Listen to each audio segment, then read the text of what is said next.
Proudly sponsored by heshes.co.uk, a fast-growing boxing equipment brand that give 20% of all sales on the branded products back to a boxing gym of your choice. Hello and welcome back to the Niche Sports All Things Rugby League podcast. And as always, I'm joined by Jordan and Dan. How are you guys? I'm very good, mate. And this week we've got a very, very special guest. We've got a Super League Challenge Cup and World Club Challenge winner who is known as one of the toughest and best props of his generation, now in punditry and a great ambassador for Rugby League and everything in between is Barrie McDermott. How are you, Barrie?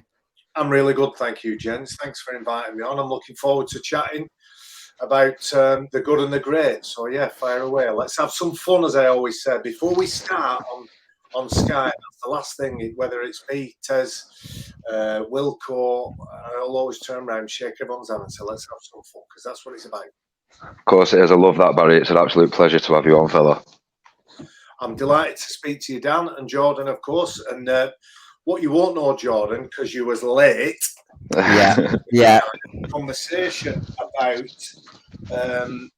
not mic, but sound. And I said, when I am not in vision, I have these headset microphone, good quality reception, but I don't wear them when I'm in vision because I look like I'm a pilot. I mean, there's worse things to look like. Anyway, so again, like the boys have all said, Barrie, thank you so much for joining us today. We're also live on Twitter, so Jordan, I'll ask if you can sort of keep an eye on any comments coming in via there, and hopefully get a good viewing on there. This will also go out on YouTube and Spotify as always. Barrie, we're going to sort of dive into a few questions from each of us regarding your playing career and now career outside of rugby league. And then we'll go into the Challenge Cup semi-final fixtures that are set after the quarter-final results and our usual Super League, NRL and Championship and League One sort of catch-up. But we'll do quick roundups on each of them near the end. So I can kick us off, Barrie, here. And one of the questions which I'm sure it might be a bit of a tough one to go into straight away, but like I said in the wee introduction to yourself, you're known as one of the toughest players to play against, and I think this was quite apparent in your rivalry with Stuart Fielding. I was wondering, what two players would you like to see have a similar sort of rivalry in today's game, just going at each other game after game? Thank you. Listen, I don't mind talking about the past of my career. I almost think to myself, everyone's heard it now. Everyone's heard all my nonsense, and the longer in the distance the stories get, the more I get put a little salt and pepper on it, so the less relevant to what happens it actually looks like. So which two players would I like to see go at it? Well, I do get a little bit frustrated with some of the smaller players taking on some of the bigger players, and I think about somebody like Mikey Lewis. I love watching Mikey Lewis play. He's got a boldness and a brashness in his swagger and stuff. But I wouldn't mind seeing him taking on somebody, because obviously the difference between now and my day is if you took liberties with people, you got a clump. You got punched. That's the long and the short of it. Sometimes it was, in a scrum. Sometimes it was in a tackle. Other times it was just, you were nose to nose with your opposition. So who would I like to see Mikey Lewis take on? That's a good question, because I think I'd like to see him take somebody like Alex Walmsley on. That would be good. That'd be good. Maybe see Big Al take him to one side and just give him a bit of education. I was just going to say education. Yeah. In the last bit of your apprenticeship, this is what will get you qualification. So I love that. I wish that I had more time to think about that. Yeah, good question. You don't see as much these days. I think we sort of came close to it in a State of Origin last week with Luai and Walsh. Was it going head to head? But I'll tell you what, Lewis. Sorry to interrupt you. No, that's what happens when wingers start punching. Yeah, almost missed him. He was that far off. And I think he hit him in the neck anyway. That's what In the neck. Doing. Yeah. Barry, now, obviously, with Great Britain have only had one tour in umpteen years, it seems. Obviously, the games don't have any weight anymore. When you played and represented Great Britain, it meant a lot. Would you like to see it get back to that sort of feature and that sort of spectacle again? Because it was massive, weren't it, in your day? Yeah, and I've often said it would be a way, because I think it gets a little bit embarrassing with players' eligibility for let's say a tier 2, Scotland or a Wales or an Ireland in my case. It makes a mockery of it when players at tournament times will often wait to see whether they get called up for, might be England, in different cases it might be Australia or New Zealand, and if they're not, then they opt for some of those tier 2 teams. We've seen what's happened with Tonga and Samoa and the way that they're starting to really, almost players choosing and sticking with the preferred option of, that tier 2 nation. And we saw with Samoa were, in many people's eyes, nowhere near that final, and the journey that they went on was really special. So I would like to see us prioritise Great Britain. I would like to see us develop those home nations. Yeah, me too. Yeah, it's a trial, as it is in rugby union. You play well for your country and you get chosen for Great Britain, and that's the stepping stone into that next level of international rugby. We don't have enough international rugby league matches, and the truth is, when I was watching the game, as often, your first look at rugby league is often an international match, whether it's England or Great Britain. And for me, it was some of those Great Britain games and same. 1988. Yeah, same for me. Yeah, I watched 1988. I watched Henderson Gill score his try, and he did a bit of a boogie. And we I think, if my memory serves me right, and my memory's not great, it was the third game in the series, having lost the first 2 games. There was nothing much on the game, but there's a wonderful Mike Gregory break and try. Andy Gregory was prominent, Henderson Gill and Ellery Hanley, and I aspired to be like them and go on tours and be part of tours, and I was lucky enough to do it. I feel a little bit sorry, because I feel England, whilst it's the pinnacle of the game at the minute, I don't know, I think it's not the same anymore. No, it just discounts too many people. Yeah, totally agree with that. Yeah, I'd agree as well. So obviously you've stopped playing now, but you're still pundit, so you're still very involved in the game and watch all the teams play. Do you miss the camaraderie of playing, and is it like worse because you see all the teamwork every week on Sky? The obvious answer is yes. Of course, I miss that changing room, and it's a bubble and it's a world in itself. When you think about what the world looks like in 2023. I've got a sense of humour. Me, it's not everybody's sense of humour. I like to laugh. I like to enjoy myself. You've got to temper that as a, and suit it towards the environment that you're in. In a changing room, there is no tapering it down, because it's ruthless. So I enjoyed that element of humour, of banter, and the game itself has moved on incredibly, as the world has. But I suspect that changing room is still the same. It's still ruthless. It's still fun. There's a lot of stuff that you would say in the changing room that you get locked up for if you were saying it. Yeah, but I think because of how I've been brought up in that environment, I was a builder before I was a rugby player, so the building sites were exactly the same. It was on those sites where I was. I think I've always got that in me anyway, and wherever I am and whoever I'm with, if there's more than one person, it's always about we. It's we rather than me.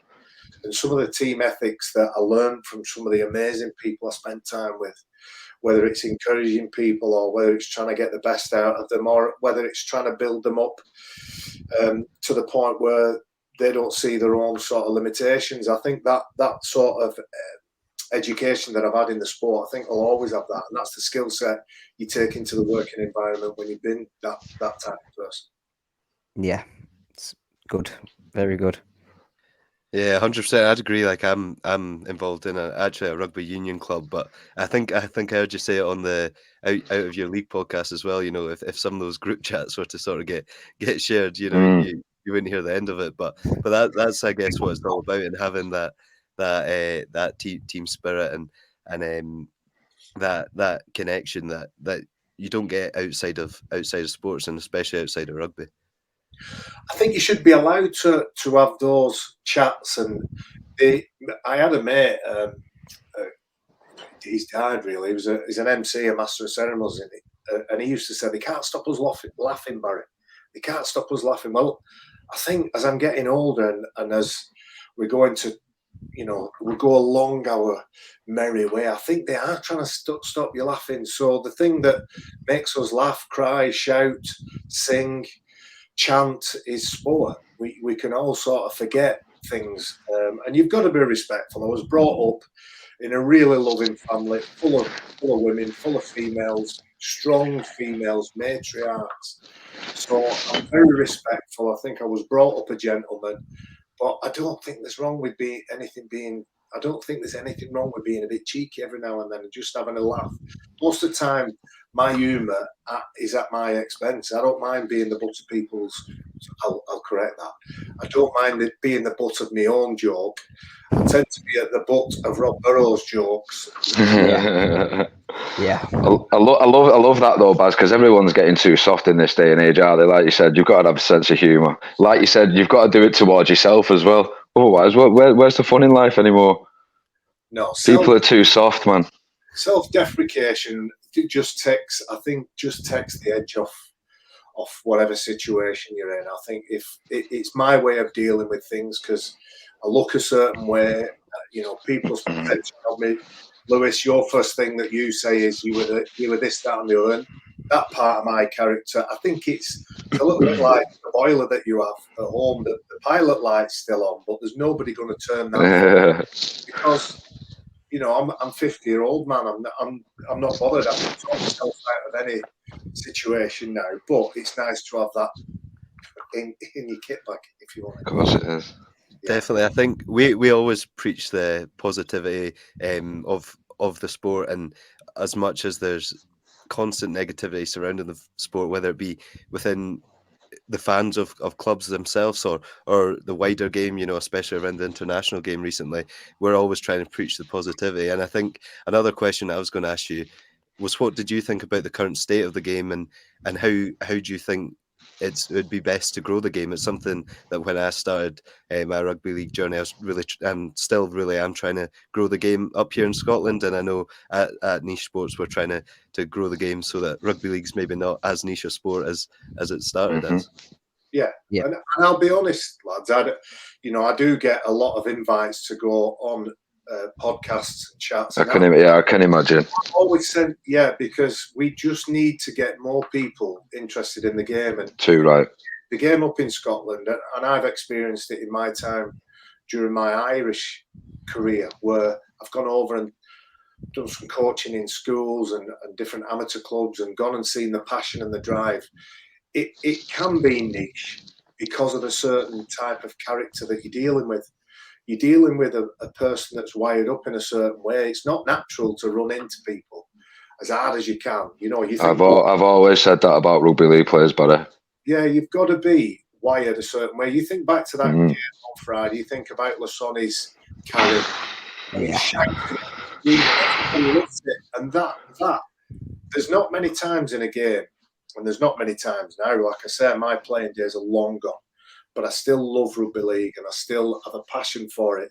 There's not many times I'm at a game and I think, I transport myself into that play or that player or that moment. But at that moment, I lost my shit, because I'm thinking, I'd love to be in that carry. I'd love to have rewound 20 years and be running that ball at 1,000 miles an hour. And just going back to Jordan's question, I'll answer yours in a minute, Lewis.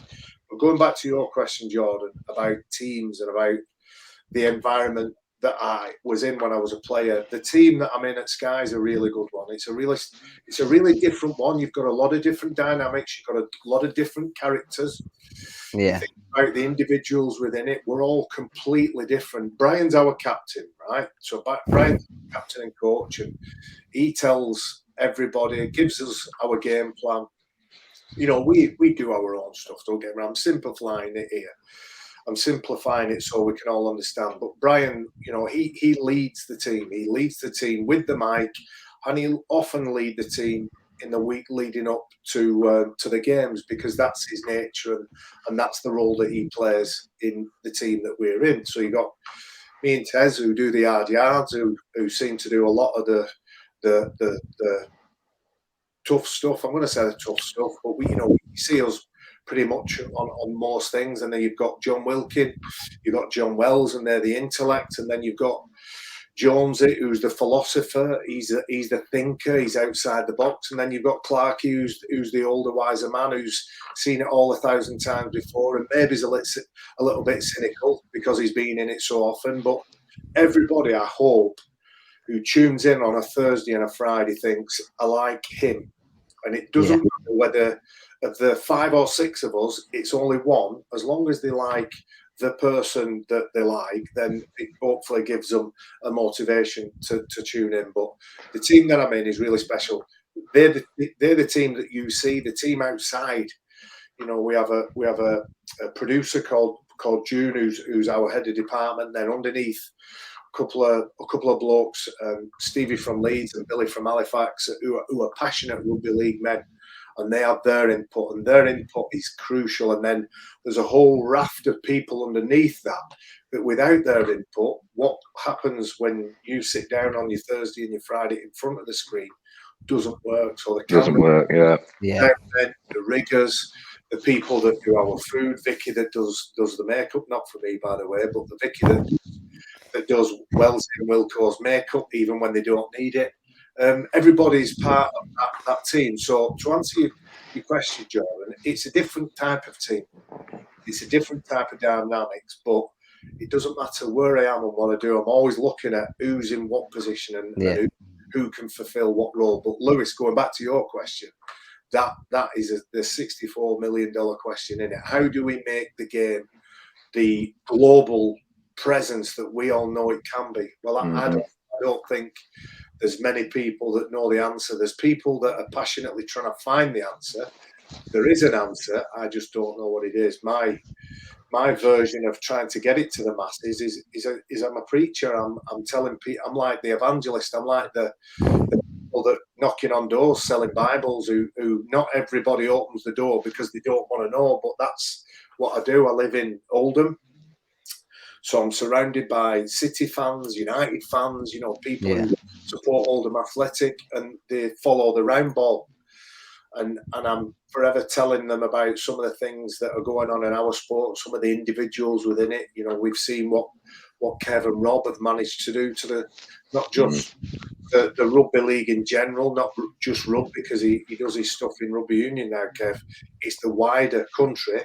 And dare I say it, the world. Everybody's taking notice of these two teammates. One's got MND and one's near on killing himself to raise money to help and support and develop research, the MND Centre, etc. So we need to do more, but I think it's just about bringing people with us. Yeah, 100%. Yeah, I think if there's more people preaching the same message, then it's going to get a lot further than one person knocking on every door, like you say. Yeah, too right. It's that's the whole reason why you do it, especially in Lewis, growing the game up in Scotland. No proper professional league, and that is just at the beginning, isn't it? But Barry, you won a hell of a lot throughout your career, but being a pundit, obviously that's total different experience. Do you feel like you've won another career? You've won something in a different career now?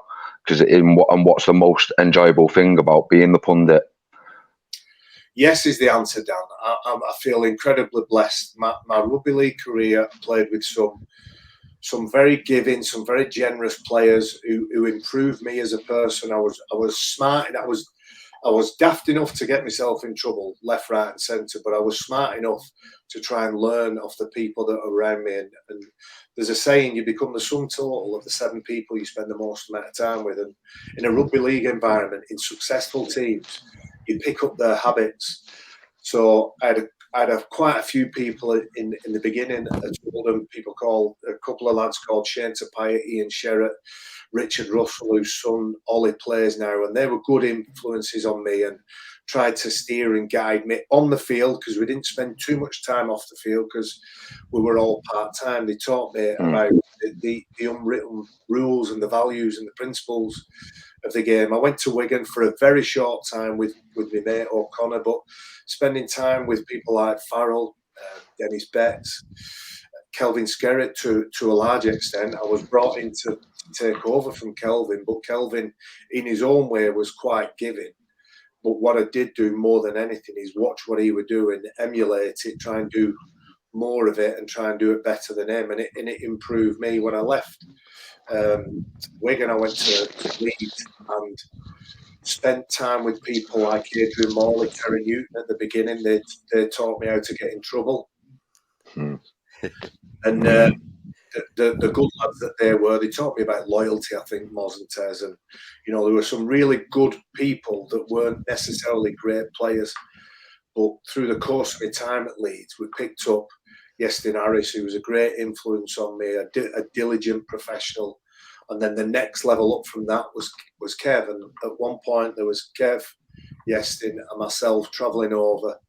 So I would have had to have been a complete knobhead not to pick up stuff from them, because they were masters of their craft, but there was always trying to master his craft. So whether it was kicking, catching, passing, fitness, strength, speed, all those things, they were doing extras when not too many others were. So being part of that gang improved me. So going on to the next phase of my rugby life was about spending time with people like Eddie Emmons, Steve O, you know, Clarkie to a certain extent. I watched what they were doing, how they were doing it, see applied to me and which bits I could take.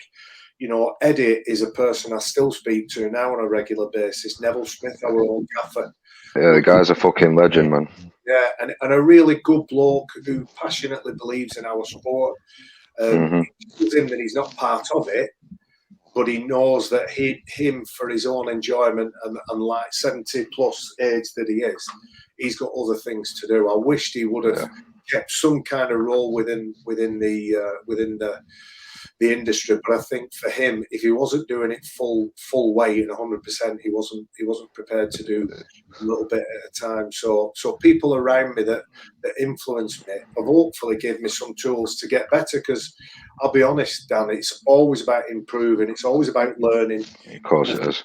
The things that helped me as a rugby player, I would be the first to say that I got that wrong and I made a mistake, and I'm going to work hard to try to make sure it doesn't happen again. They're the things I take forward into the pundit side of stuff. It's always about being your own worst critic, and the man in the mirror never lies. You know when you've had a good game, you know when you've had a bad game, and making sure you learn from the things that drag you down.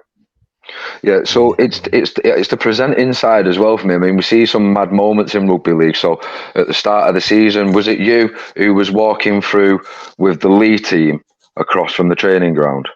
No, that was John. Was that with John? Yeah. Right, well, anyway, so like stuff like that. Like, what advice would you give for people? Because I'm looking into doing a bit of presenting. I've had opportunities arise with Warrington Wolves, so I'm looking to do a bit of presenting. So, what advice would you give for people that are just starting out in that kind of role?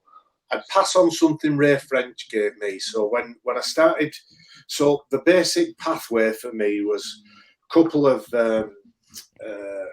sort of newspaper articles where it was a regular column, one in the Yorkshire Evening Post. Then I went into the Metro. Then I started to do radio for Radio Leeds and Manchester, and a couple of 5 Live stuff. And then eventually I got some BBC. Then I got some Sky.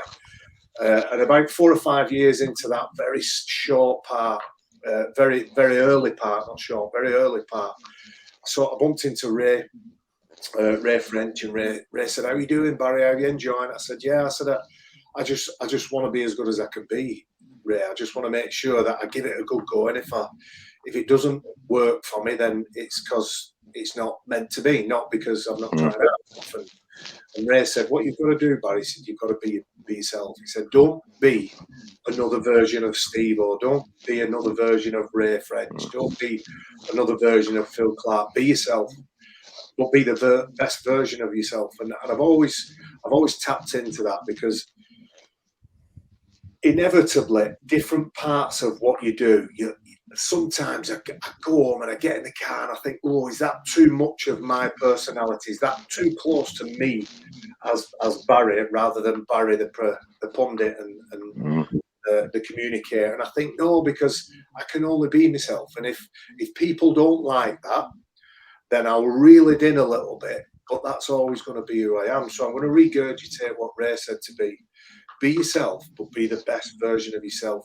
Look at the areas you need to improve. And it might be, for me, it was about vocabulary. It wasn't necessarily the game, because I knew the game and I was passionate to learn the game and everything about it. But sometimes for me, it was vocabulary and expressing myself in a way that wasn't the same time after time after time. When you do 50, 60, 70 matches a year, there's only so many ways you can call a knock on or a mistake. Right? But it pays to do a little bit of research, and it pays to expand those little bits of knowledge that you just drop in every now and then.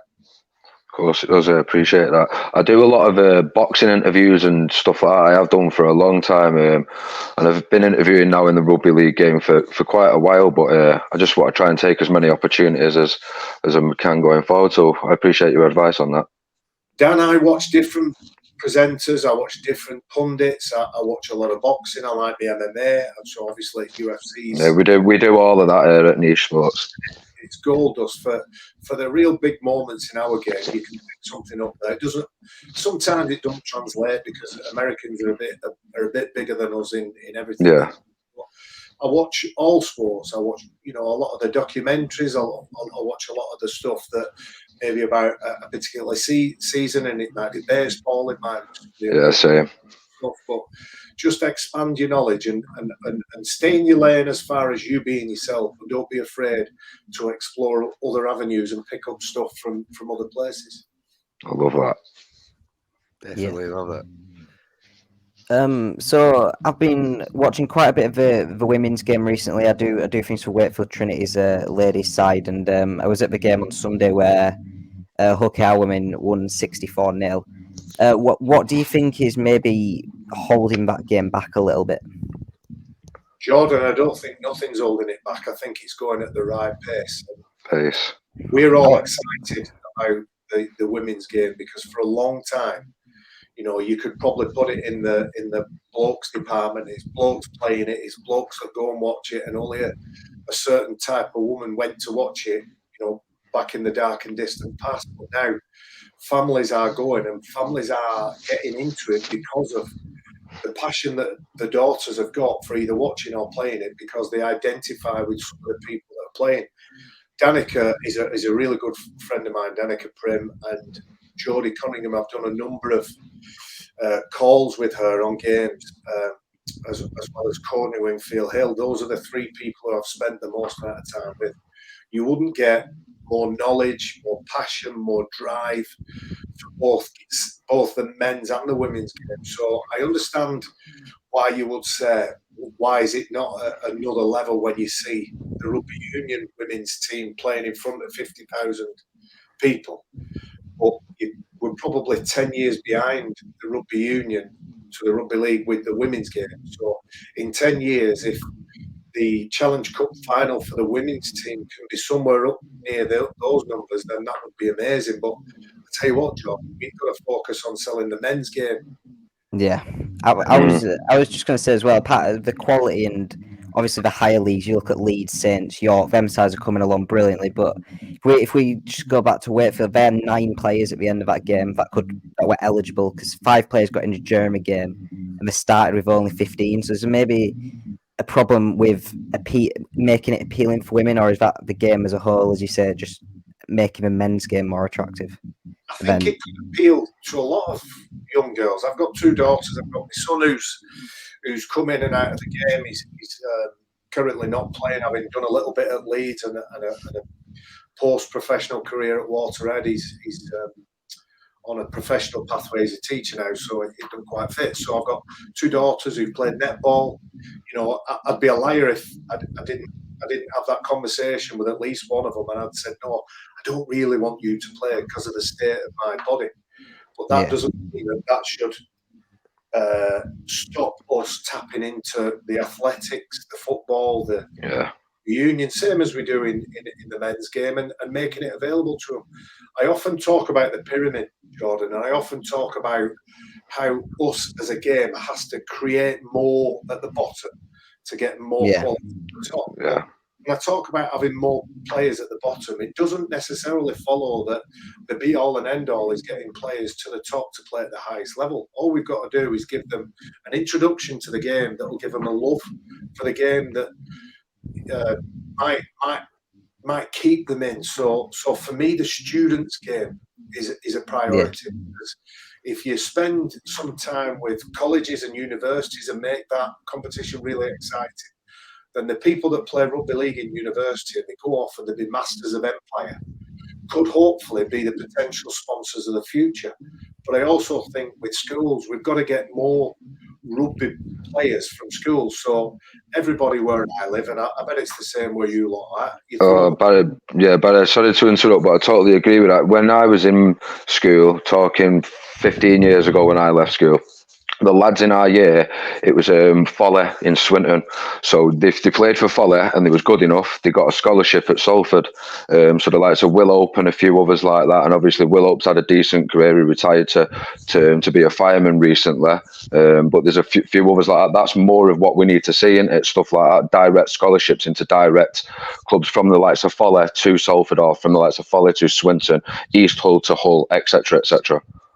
We need stronger links with the amateur clubs, and I think you know, sometimes understandably amateur clubs can be protective of their players because they don't have enough to be sending 2 or 3 off to go and play in a scholarship setup. But I'm not sure we've got the scholarship right. So for those that don't know, between 14 and 16, years 10 and 11, players go over to a scholarship, and if they get picked up, they get picked up. If they don't, they're expected to go back to their amateur club. But those 30 or 40 players that are in the scholarship system, if they don't make it at Salford, if they don't make it at Warrington or Leeds or Wigan or wherever, not enough go back to amateur because they see it as something they've tried, they've failed at, and they're not good enough. So when they've trained at a professional setup, it's hard to go back to Foley Lane, it's hard to go back to Waterhead or East Leeds or whoever it is. So we've got to be better at that. But I would strip it back a little bit further. If we put more development coaches into schools, and as a game, we facilitate those community coaches. We pay for those community coaches. So at least, you know, you might get one community coach that's going out and he's got 5 or 6 or 7 or 8 schools that he's got to visit over the course of a week to give an hour or 2 hours rugby coaching. I think most schools would appreciate the outside sports development. Now, what we've got to do is get them to understand that rugby league is a good enough sport pitched at the level of the novice. Because as we said maybe 10 minutes ago, you have to be wired up a certain way to play the sport. Yeah. So diluting and watering it down for the masses would be the first step of that. And that community coach, you might go into a school and he might say, do you know what, I know you've only ever played basketball, but I think you'd be really good at this sport. Why don't you go?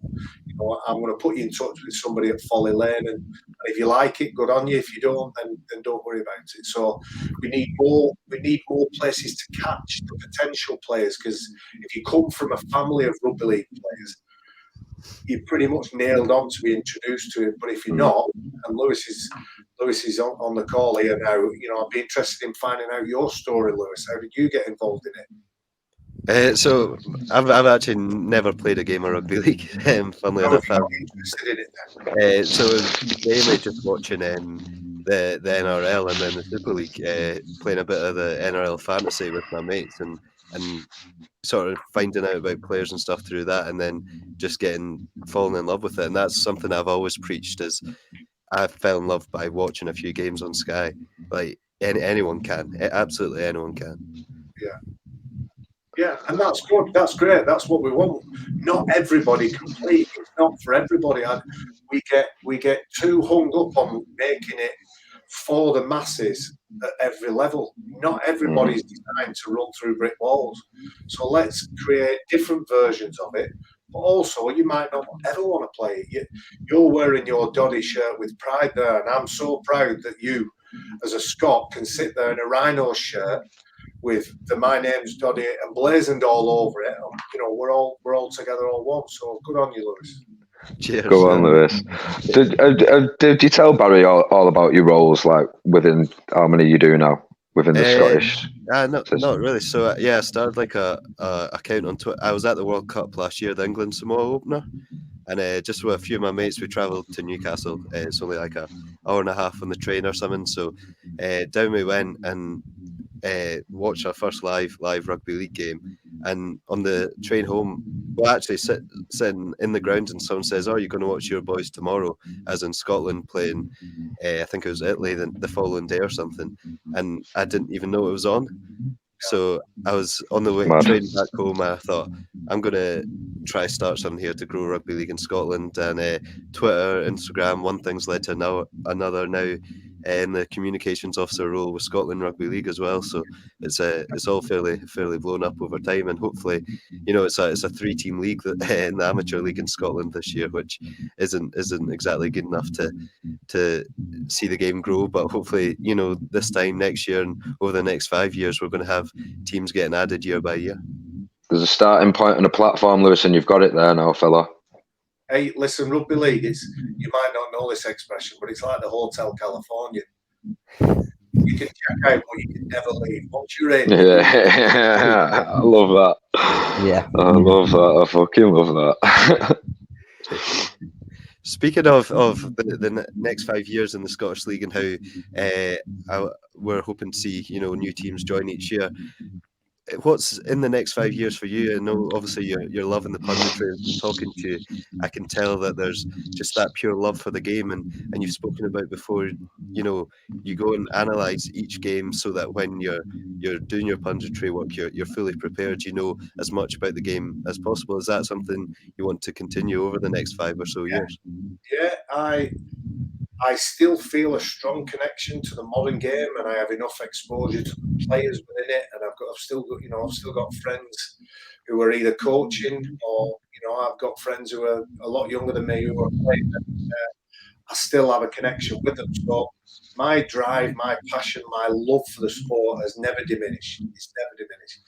I've always said, and having done this once already when I was a player, if I get to a point where I'm not enjoying it, I'll just go and do something else. And I'm in my third career. I was a builder to start with.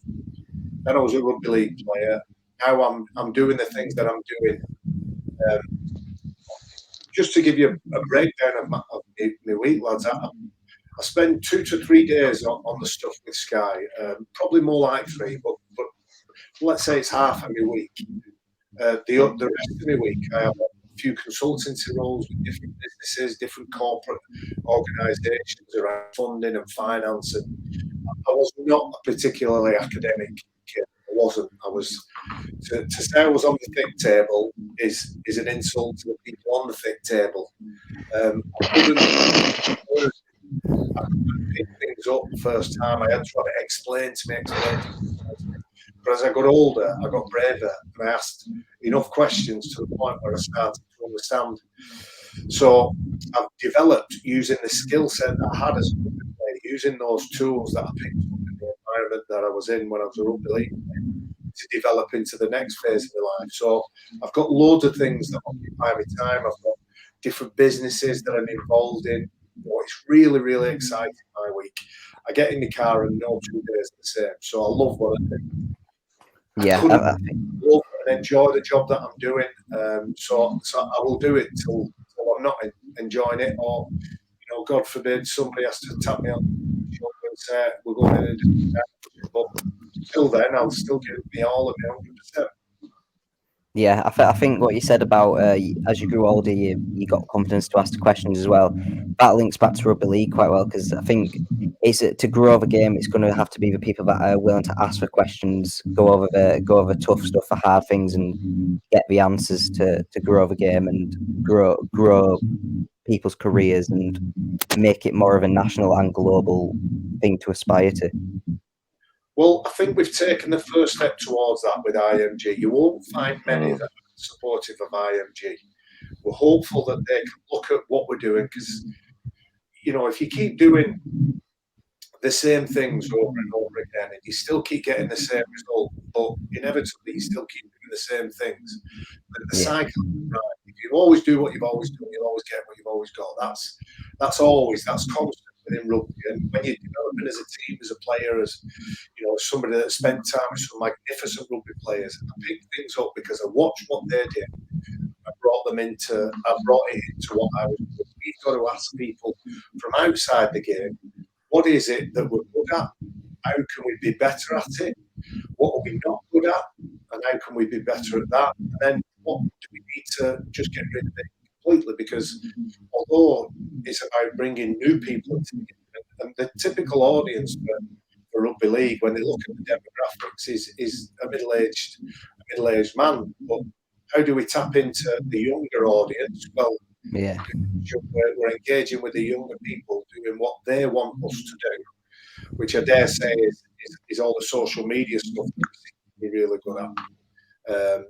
And of course, how do we then increase? And it's engaging with the other part of the population, the more intelligent part of the population, the smartest, the toughest, the bosses, is into the female population and ask them what they want from us, so we can make it friendly for them. So everybody's behind IMG, and I'm fascinated to see what they've already put a couple of things forward, and things are starting to move. We have notoriously no patience, and this is going a little bit slower than some of the people in the game want it to, but it has to go slow because it has to be right. It's no good going at a fast pace, making mistakes everywhere. We've got to do it bit by bit and get it right. And if it's working, then build on that. Yeah, 100%. Yeah, I think everyone. I've said this a few times. Whether it's with results in games or anything else, everyone in rugby leagues can tend to be a bit of a goldfish and forget about good form as soon as a bad result comes, or vice versa, forget about the bad form as soon as a good result comes. I think we have to sort of realise that everything's going to take time to develop, and something's not going to happen overnight that all of a sudden sees rugby league getting better numbers than football, like we said earlier, or anything like that. We need, and like you just said, going bit by bit is exactly what needs to be done, and people having that patience and not forgetting about the good that's done. If one thing goes wrong, and everything's a learning curve. Yeah, and I'll tell you what, it's interesting when you look at something like the UFC. At the beginning of the UFC, back in the late 80s, when it was Ken Shamrock, and they were having, one event where it was like a 1 in 1 out until you got down to a winner at the end by an elimination process, to see what it's developed into now and the way that Dana White runs the organisation. Seems to me, in all the big decisions, he's the chief communication. When there's a bit of top news to be said, he's front and centre. When Gregor messes up again, or John Jones is up to whatever he's up to, it's Dana White that's front and centre. So in what we've got planned for the future, we need a spokesman. I'm old enough to remember people like Maurice Lindsay. Maurice Lindsay was not unilaterally liked. He was probably unilaterally disliked, because it seemed from the outside like he only had one team best interests at heart, and that was Wigan. But the reality was Wigan were the best team. So they were the team that he pushed into the national profile. So we are different, and I think sometimes we should embrace that difference. Don't make it so this game can be played by everybody. Keep that gladiatorial element to it. Have everybody introduced to it. Everybody able to look at it and appreciate it for what it is. Yeah. Shall we move on to? Let's move on to the good stuff now. The other sort of thing we're wondering about, and first of all, I'm sure it's a clip that everyone's seen over the weekend at Henley. You getting grass shoved over you by Rob Burrow's kids. And we liked your tweet, the grassy ass tweet. But what's your work with M&D and Rob Burrow, etc., Kevin Sinfield? What's all that been like, and what will that continue to be like, and how much does that mean to you? Well, there's quite a few positive things that have come out of this situation. First and foremost, it's tragic what we're seeing our friend go through. But I'm a realist in as far as there aren't too many things from this side of the fence that you can control. The one thing I can control is how I support the people that it involves, his family, his mum and dad. I've tried to support the things that Kev has done in a peripheral way, because Kev has an ability to capture people's attention. So to support him has been something that's been really important to me without trying to compete or overtake. Not that I ever would, but whenever there's things that are going on where I'm able to lend my support and I'm able to help in whatever way I can, I will. Not all of that stuff is national news, but that's the way it is. There's a lot of things that are going on for a lot of people, so it's important to me, because he's a good man that doesn't deserve the shitty end of the stick that he's got. But what we can do is all rally around him, and really basic simple things to me are important, like making him smile. I try and make him smile on a regular basis by some of the stuff that only him and I know about. When I go and see him, to make him laugh. There's a story he told, and I've forgotten about it actually until this afternoon. A mutual friend reminded me of it because he was in the room when we were chatting about it. I was telling this story, and most of the stories that I tell with Robin of him taking the piss out of me or whatever, just at the butt of his jokes. And I'd remembered this story. I told it to a mutual friend. Rob was laughing that much that he farted. And he wasn't a lot of his bodily functions, and we laughed even more. And I thought, I don't even that might have been a bit embarrassing, but he kept laughing about it, and the fact that he kept losing his bowels was even funnier to him. But the simple things were really important: his friends, his family. And I read somewhere, in fact, I didn't read it online, I heard Kev say it, that happens to people with M&D is everyone stops visiting them, because as you can see now, and I'm being honest, when you look at Rob, he looks poorly. It's tough to see. It is tough to watch. When you see him in his state now compared to him in his prime, it's really difficult. But do you know what, Barry? Sorry to interrupt. For me, especially on the Friday night game, I mean, I get emotional anyway. I got emotional that time. It was his testimonial, the charity game, when he come on the field for the last couple of minutes, and on Saturday, was it Friday night or whenever it was, the game. But every time I look at the bloke now, I just think about his legacy, what he's setting, and obviously everybody is playing a small part in that. Kev more so than others. Fair play to him, because he's nearly fucking killing himself. But the legacy that Rob and then that family is leaving is it's a worldwide phenomenon for me. I think it's the most unheard of thing. Nobody's give a shit about M&D up until now. Nobody's give a shit, and now everybody's behind it, and it's good. The amount of money that they've raised, everything. Literally nobody cared, and now everybody does. Everybody knows what M&D is. Objectively, I look at it and I go, these two people, Kevin and Rob, are making a global difference to the awareness.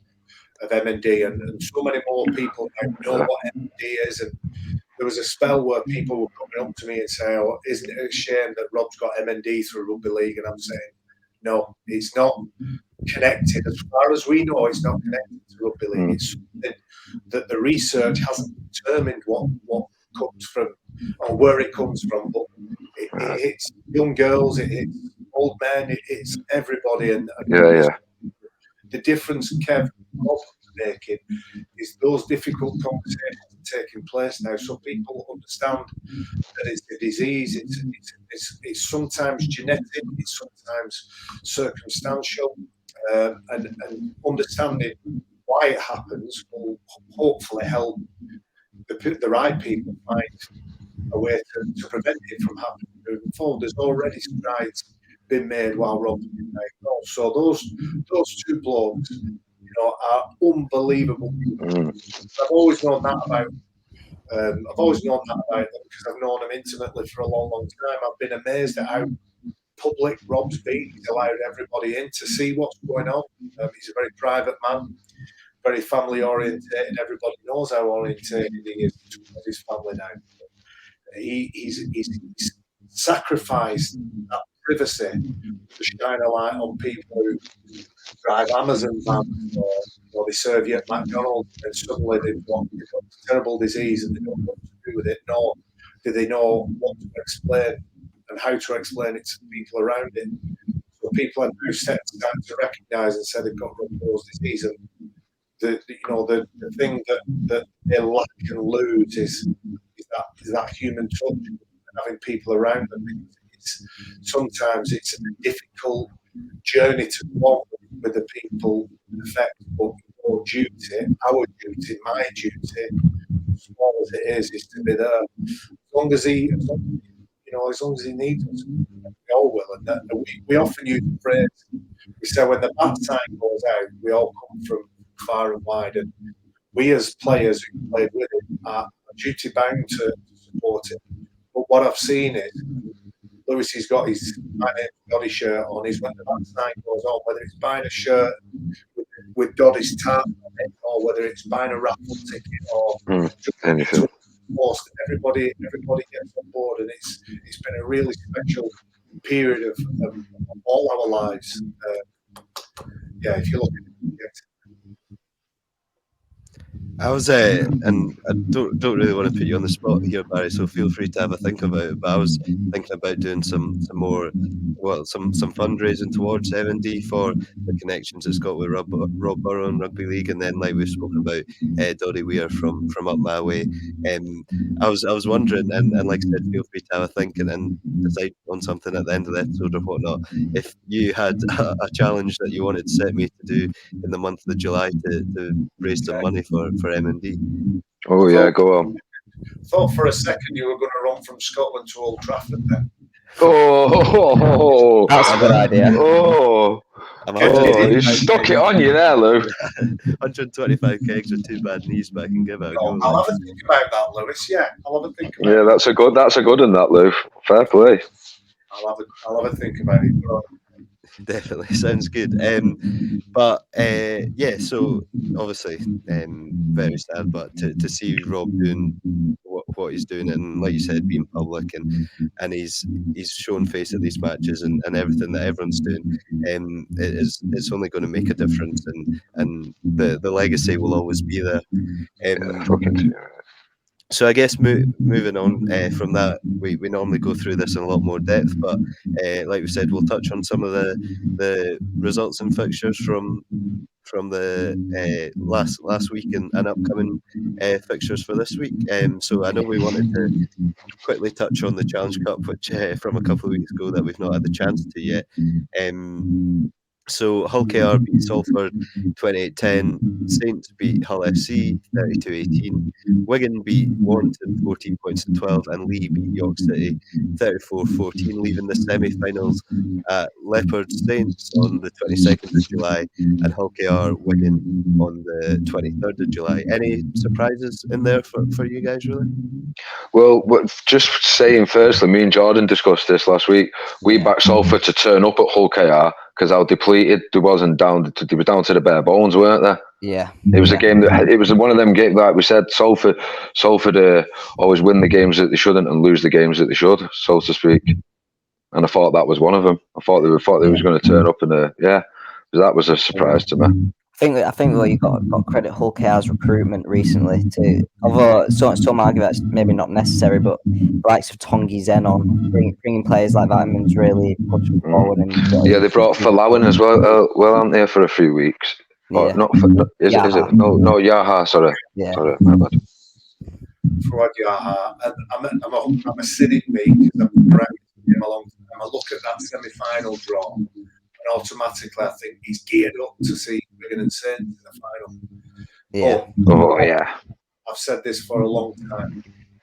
I think Lee Leopards have a really good chance to get into Wembley.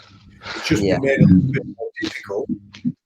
But I know the Saints side that we see on a regular basis, week in, week out, 2023, is not the one that we've seen for the last couple of years. You can quite easily take a case the Lee Leopards in a one-off game, turning up, St Helens being slightly off, as they have been a couple of times, and wouldn't be that great. And then it may well be, don't quote me, but it may well be a Lee.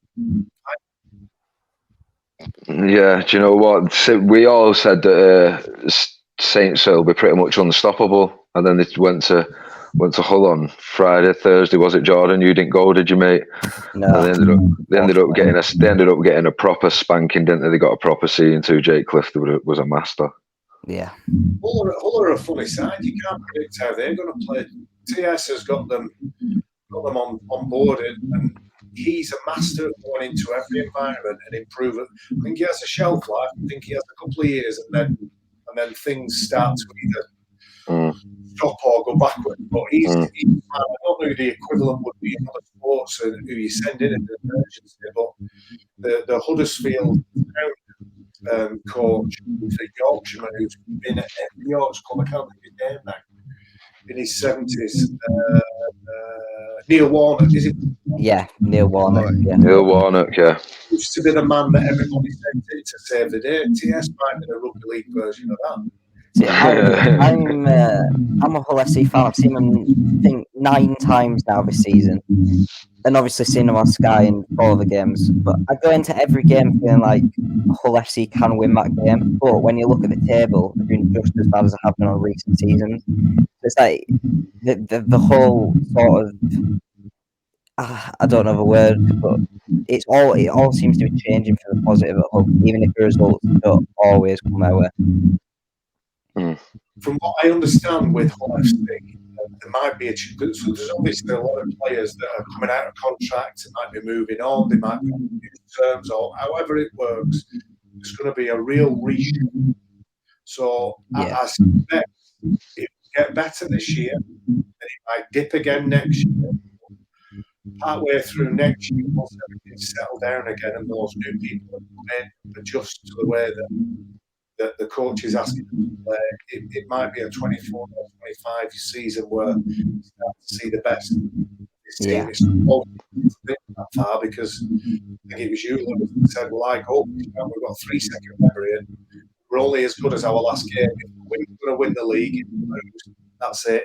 Players are shit, coaches are shit, and I'm never going again. Yeah. Absolutely. So just going back to the Challenge Cup, Barry, is that what you're putting your money on, a Lee versus Wigan final? I think all those four teams make a case for them getting the. I think I would as well. I think the team on form now that could actually turn up in the semi-final on neutral territory and beat Saints is Lee Leopards. Yeah. I feel like Lee definitely have a chance, but I feel Saints' experience might just push them over a little bit. It's always even if Saints aren't on form, it's the game management for me. I've said this for years. It's the game management. But as we saw literally on Thursday, they get not rattled, but if they get a game taken to them, like Hull when we were 16. They got it stuck on them early. But there was mistakes everywhere though. That game was full of mistakes. Do you know what? Let's have it right. There was mistakes everywhere. Yeah, it definitely wasn't the best Saints we've seen for a good few of the tries. So Yeah. But like I said, that was an off game for compared to how they've got back to their current well-known good form. Yeah. It was a bit of a surprise for me. But I'd just like to see Leader. I'd like to see Derek Beaumont. I'd like to see a sea of left. I think it'd be a good spectacle myself. I think it would be a good spectacle. At the start of the year, we said that the rebrand was rushed, and we all agreed, didn't we, lads, unanimously, that if it's a rushed rebrand, it's the best fucking rebrand we've seen for a long, long time. Yeah, absolutely. Do you know what I mean? Everything's gone smoothly. It's had to sink a lot of money into it, but it's bringing success. It's bringing new faces. I think the games on Sky should come more often with them because they make a spectacle of it. Do you know what I mean? Yeah, that's great. That's great for the game at the top level. I was at Lee Hull FC. I think it was 3 weeks ago now. You get to the ground an hour early and there's live music. It's quality. I've been to a couple. I went to Wigan and Lee earlier in the season. I think I went to the Warrington game as well. Yeah, it's brilliant what they're doing there. Sure. Mm-hmm. Off the back of obviously Hull FC beating St Helens, we also had a game which you were at and we've touched on, Barry. We had the Leeds Rhinos 54-0 over the Giants, so bouncing back fairly well after the loss to Wakefield. I think the whole place is lifted by Rob and his family. I do genuinely times you can look too deep into this team's got better players or a better game plan or structure or system and all that nonsense. Just think the players rose to the challenge. I totally agree with that. In and around the environment, there's some footage of players coming in from the warm-up, giving Rob a little acknowledgement, and you couldn't let that walk down if you had anything about you, and they didn't, and they played really well. Yeah. They played their best games in the Leeds shirt.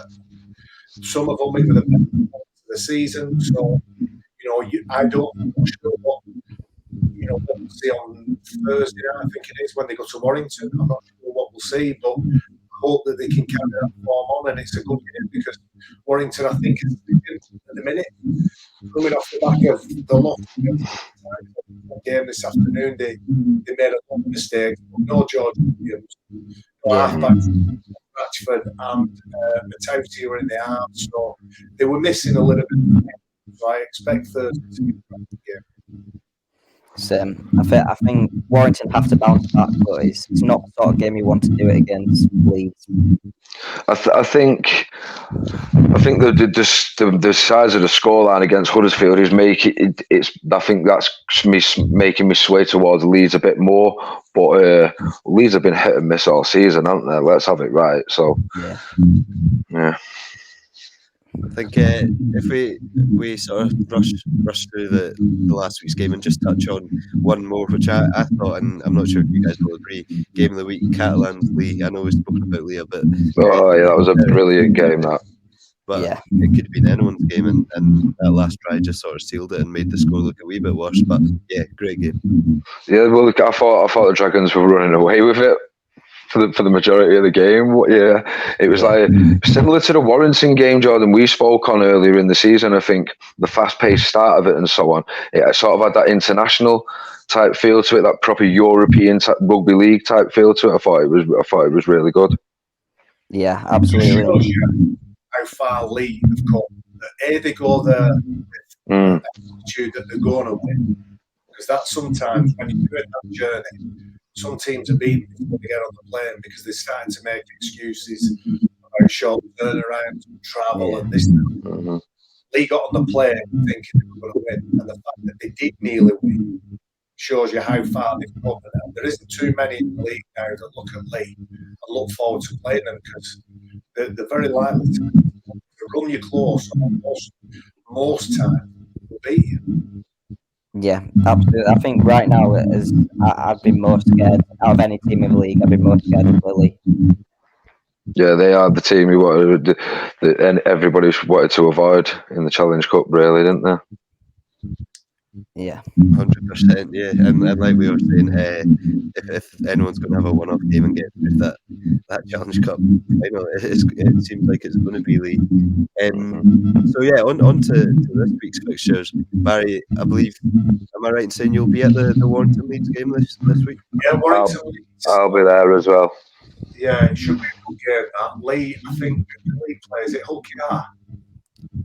yes, Yeah, that should be another great game. As I said, those two teams are two teams nobody looks forward to playing. So to the fact that they're both playing each other, there's an element of fear in changing rooms.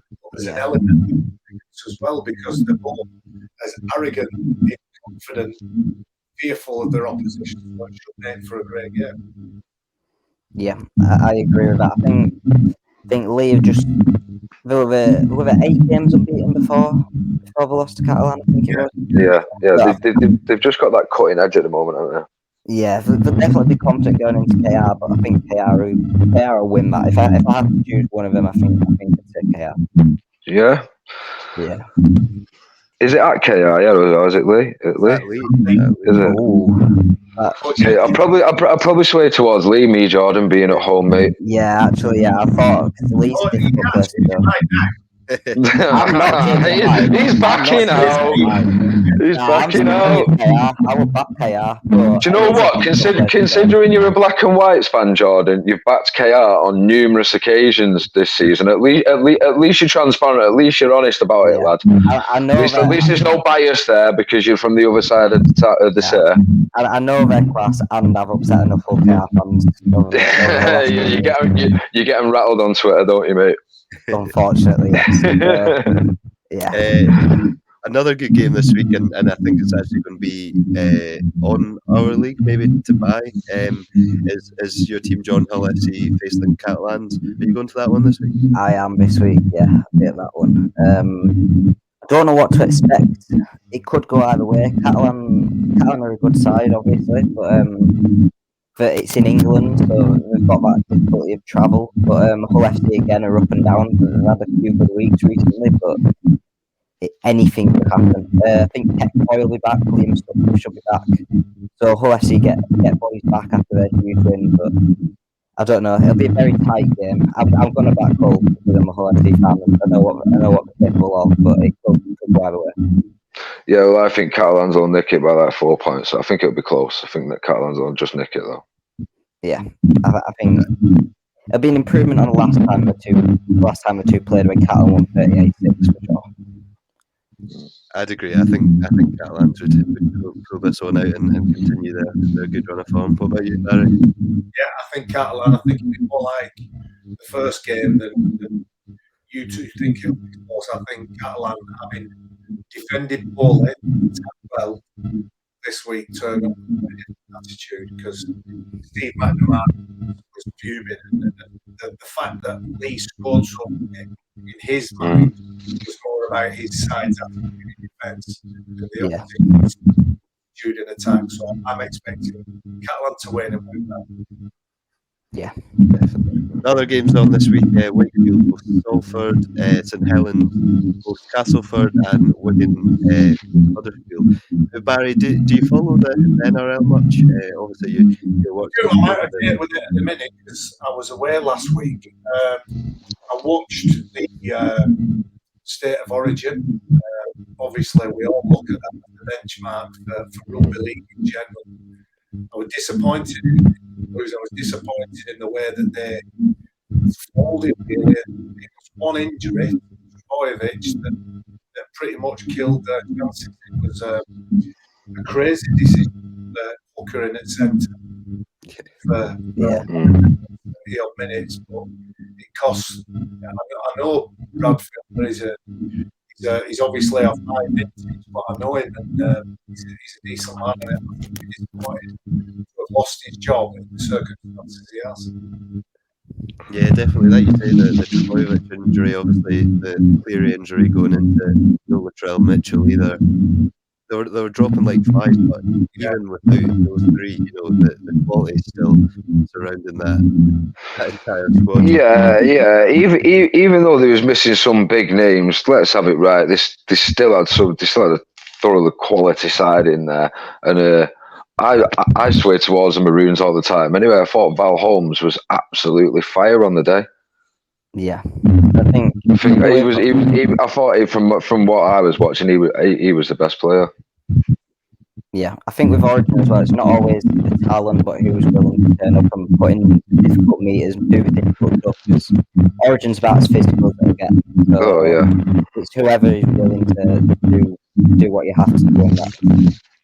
Yeah, speaking of ferocity of games and stuff, we normally have a thing called the Knockout Blow, Barrie, sponsored by Hez Boxing, which is like just being like a red card or a big tackle or something like that. We'll let you choose it this week if you want. Well, I'm going to choose Sonny on his carry and his charge because it was a moment in the match where yeah, man. The game I love. That's the game. Yeah, man. It was the emotion on his face, everything. It was a highlight reel moment. It was quality. I think picture perfect. I reckon there was 3 things going through his mind. So I think the first thing was how embarrassing the week before was against Wakefield. It's one of the worst games in the league I've ever watched involving the Rhinos. I've missed many games, either live or subsequently at my laptop when I'm watching. So there was that. The fact that it was with Rob Burrow and all the things that were surrounding the game, so we didn't want to let Rob down. And I think as well the fact that the South Stand was so loud, so uplifted, the atmosphere was so good. When they caught, again, I transported myself into that player for a couple of seconds because that was the carry I loved. I loved the drop out. I loved the tap. As many meters on the ball or as many seconds. But I love that one. We run at 1,000 miles an hour. So that's my weekend. I love that. He's had his contract extended as well now, hasn't he? I don't think he was on that carry, but it might have been. You don't know.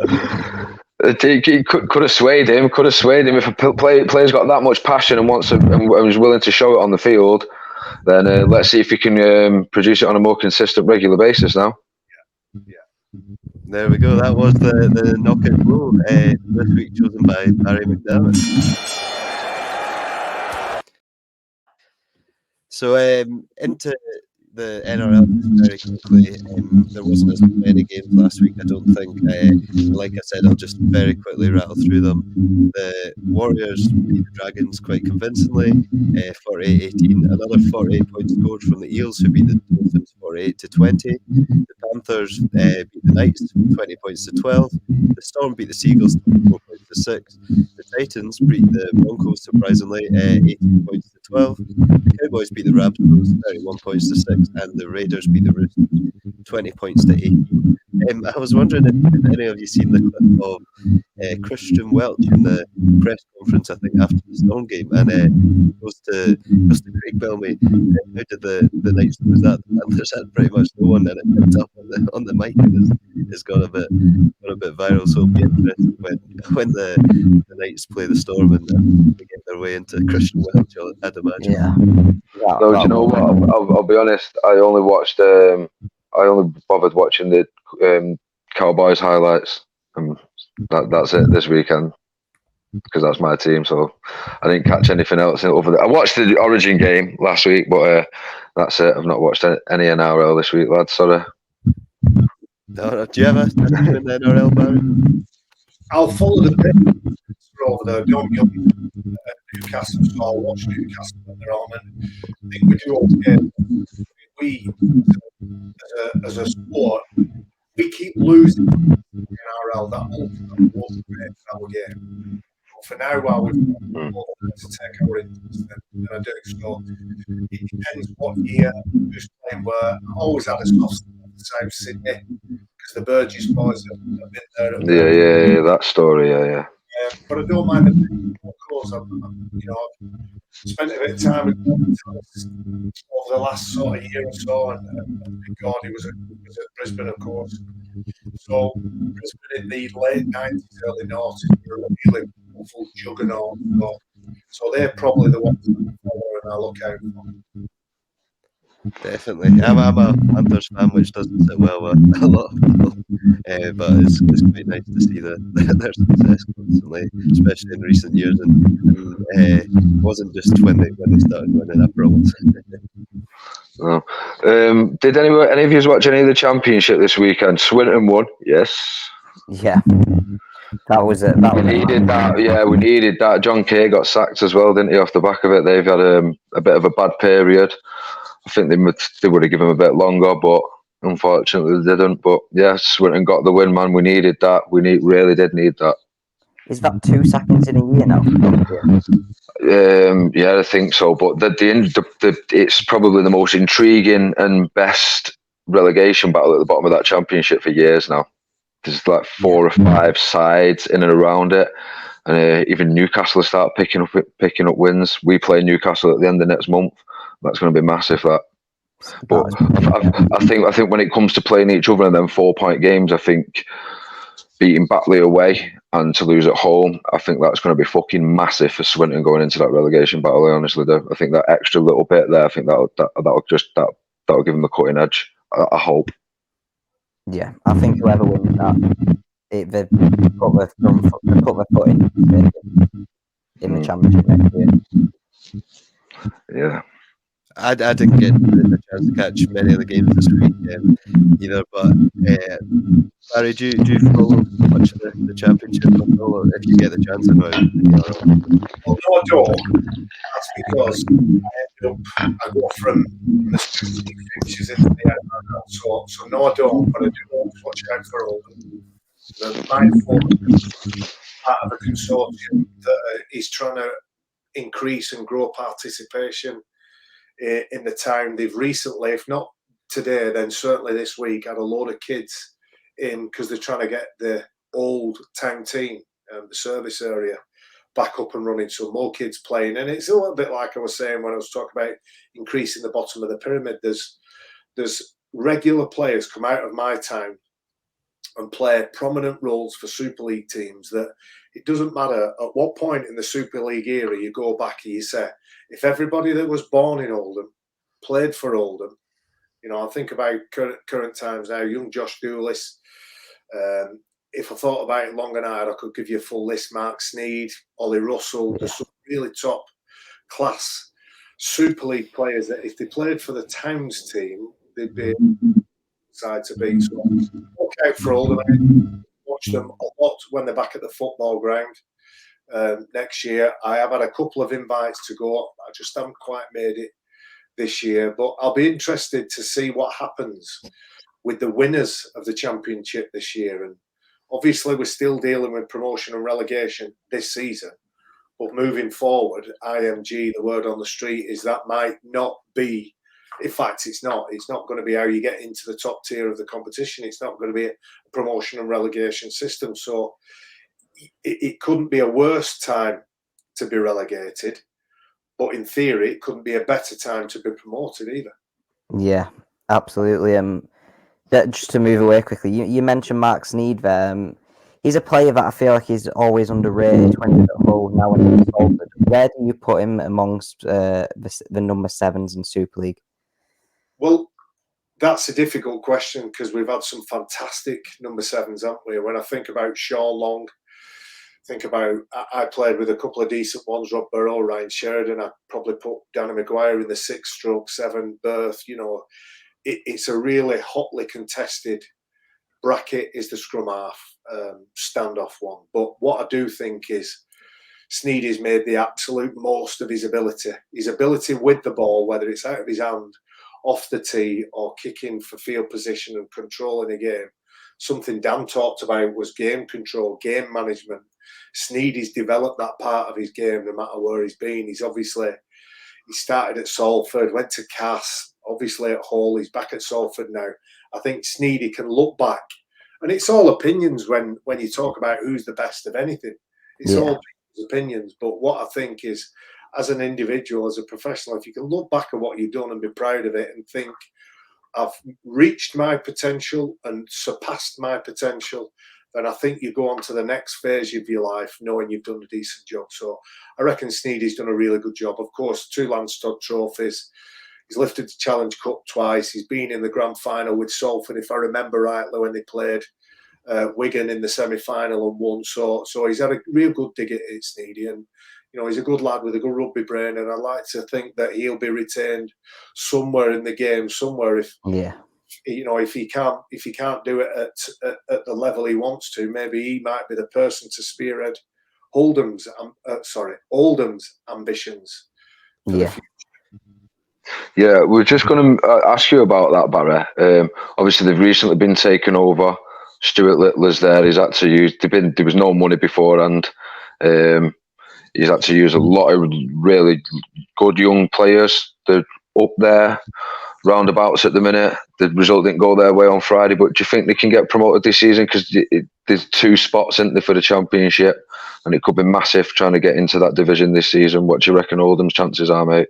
Well, I think it's always going to be a long term with any sort of forward-thinking prospects.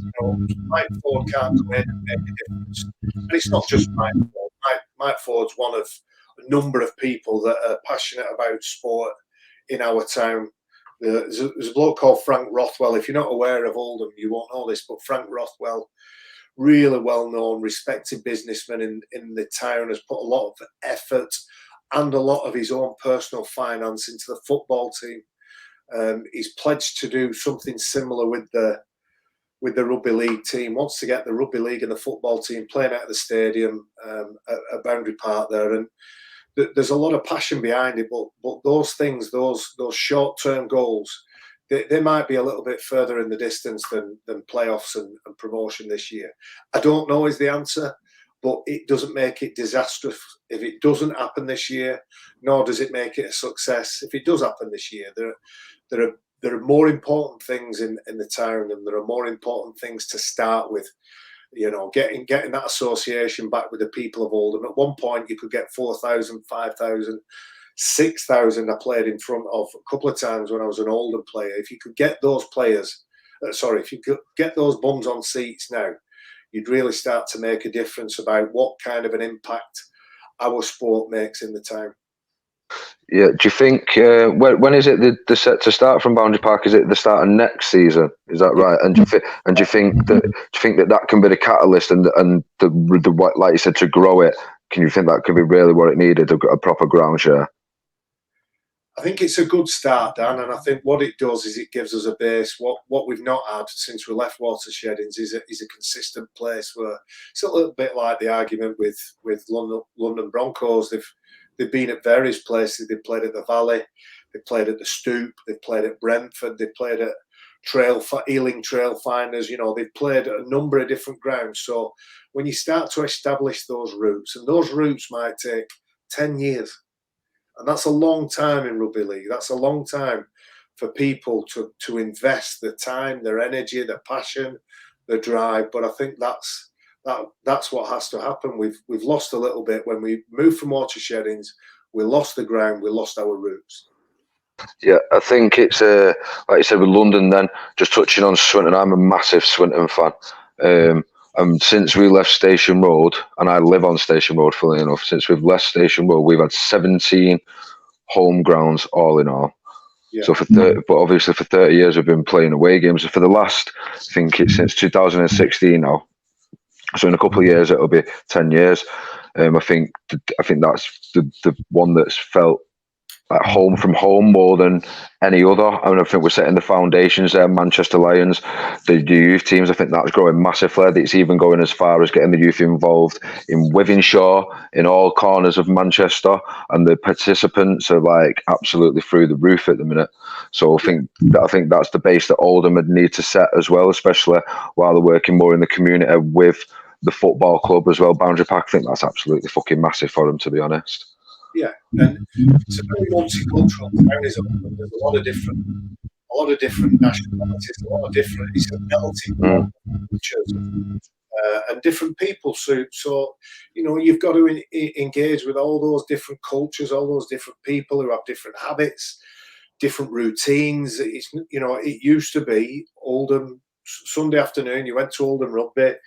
You had a couple of drinks, the pubs around the ground, there's a real buzz and a real vibe around after the game. That's not there anymore. And Boundary Park doesn't really have the same setup. There's not as many pubs and there's not as much going on. It's at the end of our little motorway, our little dual carriageway. So it's a destination. You're having to get there. So it's about forming different habits. But until you start to experiment with what those habits are and make people motivated to get there, give them a reason to get there, it is a real long-term plan. So I hope that what Mike and his crew are doing is the first steps towards, if it is a 10-year plan, then hopefully the first steps towards those 10 years being fruitful ones. 100%. I think it's been absolutely brilliant to have you on, Barry, from your stories about your playing career to the punditry side of things, and it's so clear to all of us, and it'll be so clear to the viewers how you come across. You're such a great brain, a rugby league brain, and such a good ambassador for the sport. So do you have a sort of a message you want to put out there, just for everyone who's watching, who either wants to be involved in the punditry side of things or wants to help the game grow? Thanks, Lewis, and I want to thank you, Dan, Jordan, for letting me come on. It's different for me. I love to talk to anybody and everybody about our great sport, and the one thing we've got to do is bring a mate. Kevin had an expression that we're running for a mate with a mate, and that's something that I've thought about over the last couple of weeks when we talk about our sport, and we're all probably competing with round ball where I live. Maybe the egg chasers that you deal with, Lewis, have got a different passion. They've got a different code that they follow. But what I'd say to everybody is just bring somebody with you. Ask them to try it. Speak to them about the people within it, the values and the principles that we all love and we all promote within our sport. So for you, I'd say just keep going and keep reaching out to different people. Most people you'll talk to within our sport, it doesn't matter how far up the ladder that you go, they just want to help. So you lads get in touch with as many people as you can on Twitter and all the different platforms that you're on, and get different opinions, because my opinion isn't the opinion of everybody, and I'm pretty sure we're all trying to go in the same direction. We just I think all got our own different route to get there. So well done, and I appreciate you inviting me on. No, thank you. I really do appreciate it. But we always say hashtag grow the game. It's like, I think a couple of European Championship fixtures got released last month, and I've been following it in Netherlands with Amsterdam Cobras and stuff like that, and the national team's playing Albania in Amsterdam, or I think it's in Amsterdam around my birthday time. So I think that's a reason to get away from my birthday, go for a bit of rugby league. Yeah, it's something different. Great stuff. Hashtag grow the game, boys. We always say that, don't we, fellas? Yeah, every week. Definitely. Another one I've always seen from when I started my journey was competitive on the pitch, but collaborative off the pitch. And I think something that we've all learned is the worst someone can say is no. And a great example is having you on here tonight. We could ask you and you could say, look, I'm actually too busy, but we still asked you several times, but you kept mithering me, so in the end. So he gave in eventually. I was chasing him, but I weren't letting it go. But no, we've Jordan's interviewed Jenna Brooks before as well to find out her perception of how it works and all that, being a pundit. So we want to make our way through the Sky team. We're going to ask John, we're going to ask Phil, we're going to ask a lot of yous. It'd be good to each individual. But we've got we're looking to expand to all sorts of different guests. Like next week, we've got a bloke from Rugby League in America coming on, who's just started his own trial magazine and stuff like that. He's the focal point for it in America, and the league's just starting up again there. So we're going to get him on and try and spread the word about it there as well. So great stuff. Well, good luck with that. And one last thing, have you? I know you might not have had the chance to think yet. You got any challenge for me that I can try do to help raise some money? I mean, sevens the number in it. So what you've got to do is think of something with 7 in it. Now, it might be that the week of the grand final, you drink 7 pints in the 7 days leading up to the grand final. But I'm thinking, looking at you there, Lewis, that might not be such a challenge. It might not be such it might be more of a pleasure. Yeah, it sounds like a normal week for me, to be honest. Well, it might be. I don't know what your attitude to physical exercise is, but Kevin's obviously, I'm doing a little bit of running and I absolutely hate it. It might be that you walk or run 7K, which isn't long, it's only about 40, 50 minutes. 7K, run or walk for the 7 days leading up to the grand final. How's that? Oh, I love that. Lewis, why don't we? I'll tell you what, sod it. We'll all do it as a team, Niche Sports, for that week that we're all going to the Challenge Cup. And on Challenge Cup Day, we will do it there on Challenge Cup Day, and we will film it as well. Good, good idea, that. Boss. Great plan. Thank you very much for that, Barry. Definitely, we'll try raise as much money as possible, so that we in Niche Sports can do our wee bit to contribute towards a brilliant cause that you've been such a great ambassador for. Great stuff. Glad to help. Yeah, thank you. Yeah, thank you so much again, Baz, for coming on, and you're a legend. Nice one, lads. Thank you again. It was lovely to meet you, and thanks as always for watching. Have a good night, folks. Cheers. Bye.